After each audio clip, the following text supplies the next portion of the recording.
बिस्मिल्लाहिर्रहमानिर्रहीम। आज का बयान बहुत ही अहम है, लिहाजा अफवाज पाकिस्तान के ऑफिसर्स और तमाम जवानों को ये लाजमी सुनना है। और जब मैं अफवाज पाकिस्तान कहूँ या लिखूँ तो इससे मेरी मुराद पाक फ़ौज, बहरिया और फ़ज़ाइया ये तीनों शामिल होते हैं, और ख़ासकर 7 पंजाब रेजिमेंट। अल्हम्दुलिल्लाह। देखिए, कल शाम को जब ये सीज़ फायर का ऐलान सुना तो मुझे ये बहुत ही अजीब लगा और बहुत ही नागवारी मैंने महसूस की। हालांकि मेरे बड़े करीबी एक दोस्त ने कहा कि आपको क्या हो गया है, जंग अच्छी चीज़ नहीं है, अच्छा हुआ बंद हो गई, ये हो गया वो हो गया। मैंने कहा भाई ये मामला तो अपनी जगह है, लेकिन मसला ये है कि ये जब अल्लाह मौका दे, कुदरत मौका दे, तो उससे फिर पूरा फ़ायदा उठाना चाहिए। ये मौके बार बार नहीं मिलते हैं। और दूसरी बात ये है कि हिंदुओं का भरोसा करना इनके ऊपर, और ख़ास कर जिन्होंने ये सीज़ फायर करवाने की कोशिश की है, ये यहूदी हों या ईसाई हों, और ख़ास कर ये ट्रम्प, ये इंतहाई नाकाबिल एतबार किस्म के लोग हैं, तो इन पर एतबार नहीं करना चाहिए था। तो बहरहाल उसके ऊपर मैंने कल शाम को अपना एक बयान जारी किया, तो चंद मिनट भी नहीं गुजरे थे कि पता चला कि इंडिया ने दोबारा वायलेशन की है और उसने बिल्कुल धज्जियाँ उड़ा दी उस सीज़ फायर की। और आज रात को भी फिर उसने फायरिंग की है, जहरियत की है। तो लिहाजा अब बिल्कुल आखिरी फैसला कुन मरले में ये लड़ाई दाखिल होने वाली है, और अब वो गलतियां नहीं दोहराएंगे हमारे भाई जो पहले दोहराई गई हैं। इसके ऊपर इंशाल्लाह मैं चंद बातें बयान करूंगा जो टेक्निकली बड़ी गलतियां हुई हैं, वो नहीं होनी चाहिए थी। सबसे पहले 2-3 मरतबा मैंने सुना है कि हमारे फ़ज़ाइया के कुछ पायलट्स वगैरह ने भी, और जो सीनियर अफसर थे, उन्होंने ये भी कहा है कि वो जो पहले दिन हमने 5 जहाज़ गिराए हैं, इससे ज़्यादा भी हमारी रेंज में थे तो हमने ज़रा दरगुजर की। ना ना ना ना ना ना ना, ये बहुत बड़ी गलती है। जो चीज़ रेंज में है उसके बाद सिर्फ इस वजह से छोड़ देना कि चलो कोई बात नहीं, ये बहुत बड़ी जंगी गलती होती है। अल्लाह के बंदो, ये कभी दोबारा ना करना। तो उसके बाद फिर जो हमारा ये एग्रेशन जैसा ही शुरू हुआ है, तो ये इंडिया सुलह की तरफ और सीज़ फायर की तरफ आगे पीछे दौड़ना शुरू हो गए हैं। आपने किसी की परवाह नहीं करनी थी, आपने आगे बढ़ना था और बिल्कुल फ्रेश होके सुबह भी, दोपहर को भी, शाम को भी, जब मौका मिले बस अटैक पर अटैक करते चले जाओ अल्लाह के बंदो, और बिल्कुल उस वक्त तक जब तक इनकी कमर न तोड़ दो। तो अल्लाह ताला ने आपको सलाहियत दी है, ये एक बहुत बड़ी खुशी हुई है। पहली दफ़ा मैंने अपनी आँखों से अपनी फ़ज़ाइया को लड़ते हुए देखा है। और ये चूँकि मीडिया का दौर है और ये वीडियो सामने आ जाते हैं, यकीन कीजिए, क्योंकि जब से मैं पैदा हुआ, अभी 61-62 साल मेरी उम्र हो गई है, मैं हमेशा जो भी जिस इलाके में भी, यानी इस पूरी दुनिया में जहाँ देखता हूँ, कहीं ना कहीं मुसलमानों को पिटाई होती देखी है। अस्तग़फ़िरुल्लाह, अफसोस से ये मैं बात कर रहा हूँ। दिल पर पत्थर रख के और दिल खराश लहजे के साथ मेरे ये अल्फाज हैं कि मुझे बड़ी तकलीफ़ होती है जहाँ कहीं भी मुसलमानों को ज़ीमत उठाना पड़े, इनको परेशान देखूँ या इनकी ज़िल्लत और ख्वारी देखूँ, मुझे बहुत ज़्यादा परेशानी होती है।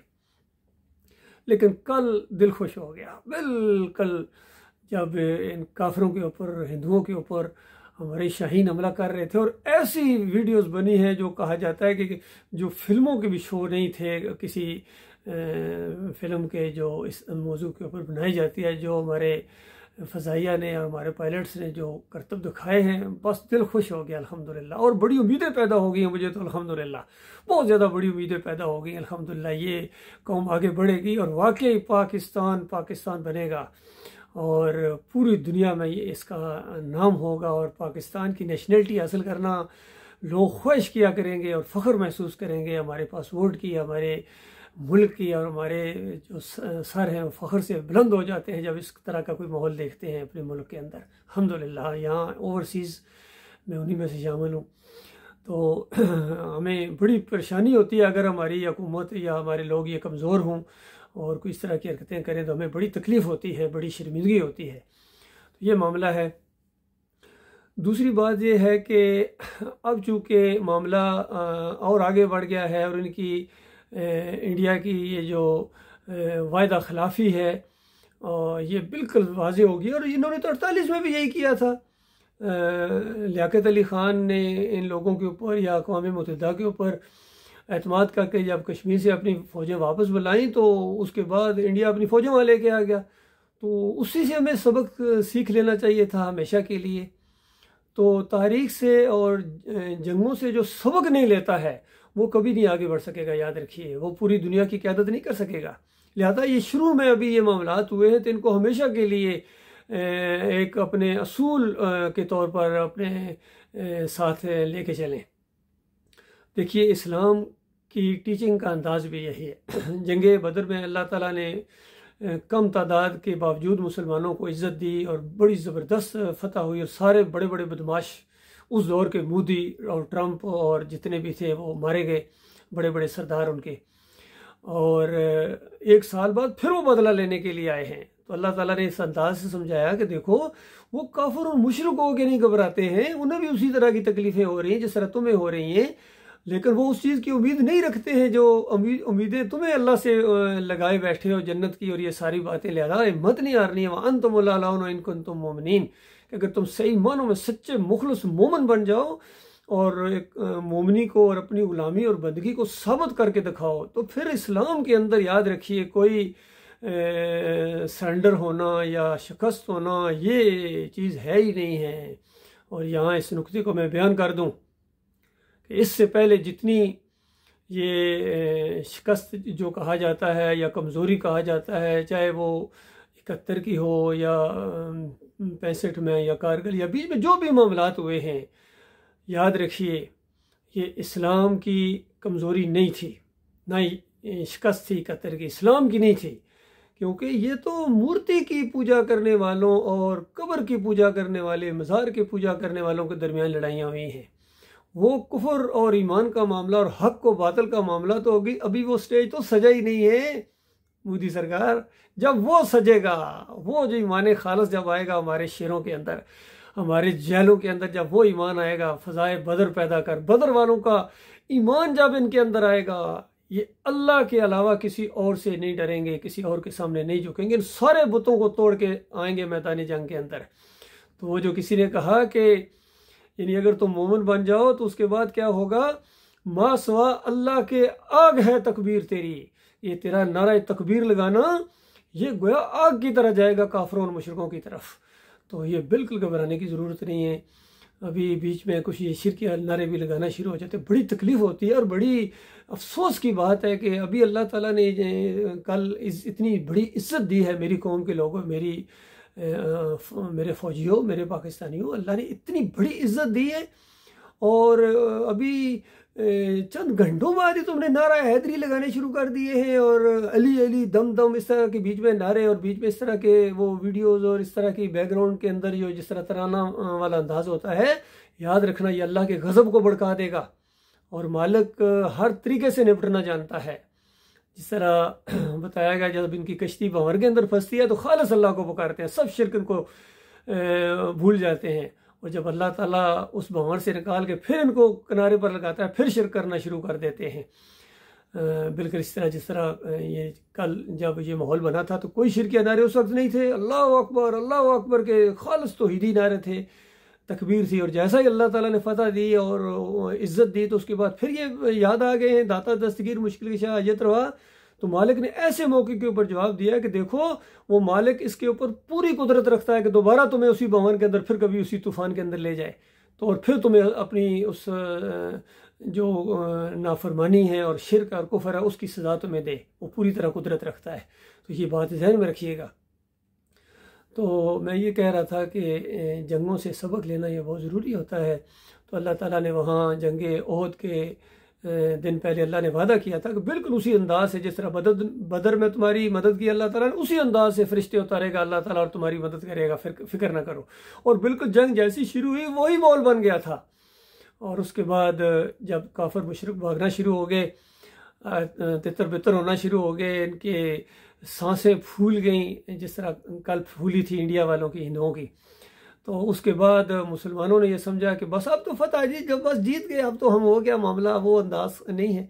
और 50 तीर अंदाज जो नबी अलैहिस्सलाम ने एक टेकरी के ऊपर, उस जो चोटी के ऊपर या छोटी सी पहाड़ी थी उसके ऊपर रखे थे, और कहा था कि देखो अगर जो मर्जी हालात हो जाएं, ताकि कौवे और चीले भी हमारी लाशों को नोच के खा रहे, फिर भी तुम लोगों ने ये जगह नहीं छोड़नी है।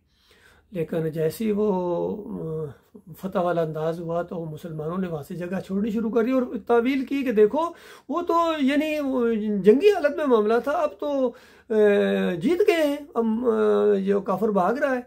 उनके जो वहाँ प्लटून कमांडर थे उन्होंने बहुत ज़्यादा रोका कि और देखो नबी अलैहिस्सलाम ने ये मामला बताया था और मैं तुम्हें हुक्म देता हूँ कि ये जगह मत छोड़ो।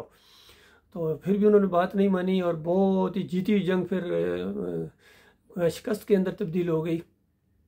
खालिद बिन वलीद ने जो अभी तक ईमान नहीं लाए थे, दूसरी तरफ से चक्कर काट के पीछे से आके मुसलमानों के ऊपर हमला किया और मुसलमान बीच में फंस गए।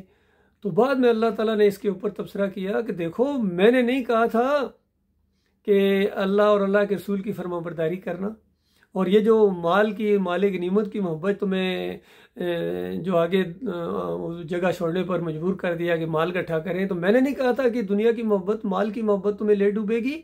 अब तुम्हें पता है कि ये सूद और ये इस तरह की चीज़ें कितनी बुरी चीज़ें हैं। तो पूरी तरह तजर्बा करके अल्लाह ताला ने ये चीज़ें दिखा दी और ये चीज़ भी बता दी कि देखो वक्ती तौर पर जिस तरह वो फतह और कामयाबी मिलती है तो उसको कहीं इतराने वाला अंदाज बिल्कुल नहीं होना चाहिए। सूरह अनफाल के अंदर और दूसरी सूरतों के अंदर इस चीज़ का जिक्र किया अल्लाह ताला ने। ग़ज़वा हनैन का जब जिक्र किया तो कहा कि देखा इस वक्त हमारी तादाद बड़ी है और तुम्हें थोड़ा सा ये एहसास पैदा हो गया था कि अब तो हम ज़्यादा हैं। हमने जब 313 थे तो हमने दुश्मनों को मार भगाया था, अब तो हज़ारों की तादाद में हम।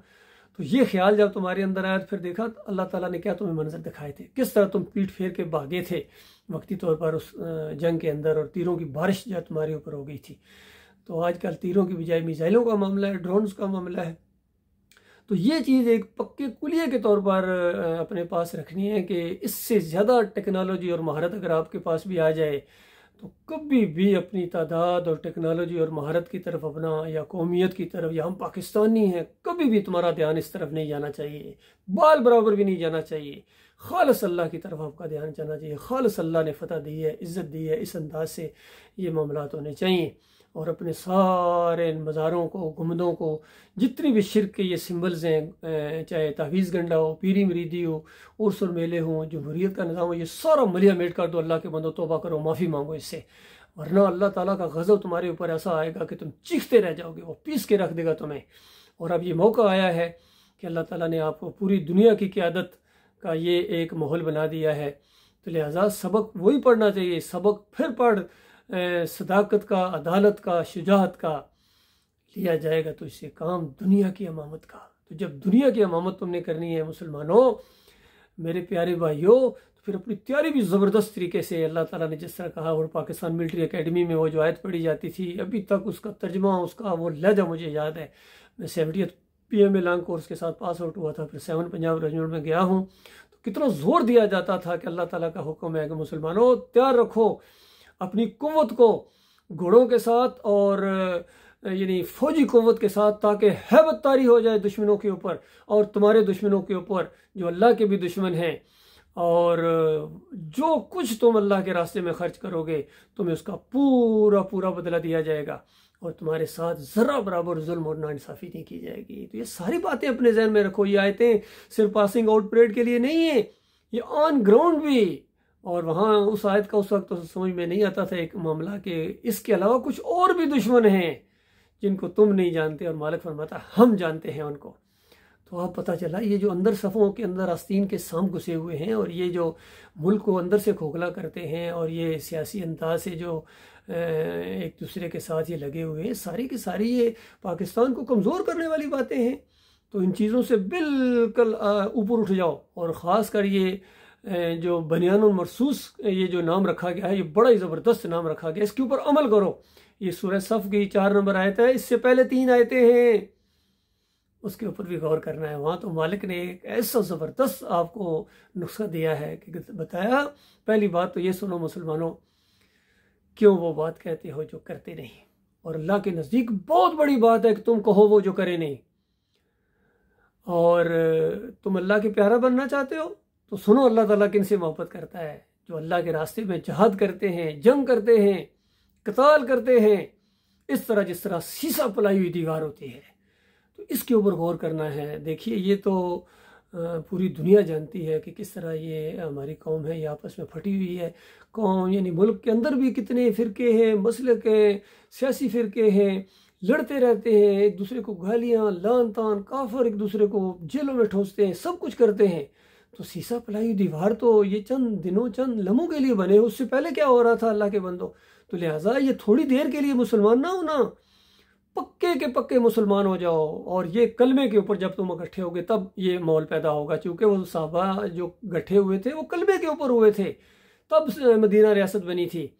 ये नहीं कि मदीना रियासत बनाने वाले जाके मज़ारों के सामने सजदे करें और निज़ाम मुस्तफ़ा नाफज करने का ऐद करने वाले अली जवेरी की कब्र पर जाकर हलवे बांटें, और इस्लामी निज़ाम लाने वाले प्रोफेसर गफूर जाके बरीमाम चादरें चढ़ाएं, और मर्द मोमन मर्द हक कहलवाने वाले रंगून में जाके घंटे खड़काएं। ये कभी नहीं हो सकता है। ये दोगली पॉलिसी अब नहीं चलेगी। इस सिस्टम को अब लपेट दो। अब तौहीद का मामला आ गया है, ईमान खालिस का मामला आ गया है, लिहाजा मजबूती दिखानी है और अब वो गलतियां नहीं करनी है जो इससे पहले की हैं। और अब जो है ना वो याद रखें, ये रवायती अंदाज से जंग ये आगे जब बढ़ेगी तो आगे जाके आपको बड़ी परेशानी होगी। लिहाजा शुरू में ही एक ऐसा माहौल बनाओ, और ख़ास कर जो कम दर्जे के ज़रा वो एटमी हथियार उनको ज़रा हवा लगाओ और उसको सामने लाओ और उसका इस्तेमाल करो। अब तब ये हिंदू बनिया जो है ये इसके ऊपर थोड़ा सा अगर कुछ इसके होश ठिकाने आएंगे, वरना ये यकीन करें आपको जीने एक पूरी प्लानिंग के तहत आ रहे हैं, पूरी रिहर्सल के साथ, पूरे अपने अज़ाइम के साथ तुम्हारे ऊपर ये मामला कर, ये यहाँ मामला रुकने वाला नहीं है। अगर तुम्हारे दिमाग के अंदर है कि बस ये थोड़ा उसको सीज फायर हो जाएगी, सीज फायर का बड़ा शौक है आपको, बड़ी जल्दी पड़ी हुई है हमारे साग डार साहब को और शहबाज शरीफ साहब को। ये जंगें लड़ना ये जो मर्दों का काम होता है, ये मुखलस मोमिनों का काम होता है। लिहाजा कमज़ोरी नहीं दिखानी है, वरना ये आपकी आज़ादी छीन जाएगी, ख़त्म हो जाएगी, हाथ मलते रह जाओगे। यकीन करो, कमांडो दस्ते होने के बावजूद, एटम बम होने के बावजूद, जो शीले गबरू जवान होने के बावजूद, बेहतरीन खिता ज़मीन होने के बावजूद, एक दफ़ा जब ग़ुलामी की जंजीरों में आ गए तो फिर ये तुम्हारे ऊपर तरस नहीं खाएगा। कभी ईगल के पंजों के अंदर वो परिंदा तड़पता हुआ तुमने देखा है? इस तरह जिस तरह वो तरस नहीं खाता है, जिस तरह शेर ये नहीं सोचता है कि मेरे शिकार के ऊपर क्या गुजरेगी, तब वो आगे बढ़ता है। लिहाजा इस मामले में किसी की सुननी नहीं है, किसी की नहीं सुनिए, सिर्फ अपना मामला अल्लाह के साथ अपना मजबूत कर लो। दुनिया की कोई ताकत आपको हरा नहीं सकती है। और फिर वो बात पूरी होगी, वअन्तुमुल-अ'लाऊना इन कुन्तुम मुमिनीन, तुम्हारा सर अल्लाह इज़्ज़त से बुलंद करेगा अगर तुम मोमिन बन जाओ। और फिर सूरह मोहम्मद सल्लल्लाहु अलैहि वसल्लम की वो आयत भी आपके सामने है कि मालिक फरमाता कमज़ोरी ना दिखाओ, सुलह की तरफ तुम्हारा ध्यान क्यों जाता है? तुम मोमिन हो, तुम जो है आगे बढ़ो, अल्लाह ताला तुम्हें दुनिया के अंदर भी इज्जत देगा, तुम्हें फतह देगा अल्लाह ताला। तो फतह का माहौल बनता है तो तुम सुलह की तरफ चल जाना शुरू हो जाते हो। ये बहुत बड़ी कमज़ोरी है, ये बहुत बड़ी नादानी है, ये बिल्कुल नहीं सोचना है। अल्लाह ताला गौर व फिक्र करने की तौफीक अता फरमाए। अल्लाह ताला हमारे मुल्क की हिफाजत फरमाए, हमारी सरहदों की हिफाजत फरमाए, हमारी अफवाज की अल्लाह ताला हिम्मत दे और इनको ईमान खालिस से नवाज़े परवरदिगार आलम, ताकि जो मौत आए वो शहादत की मौत आए और मरने के बाद जन्नत अल फरदौस अपनी बाहें खोल दे।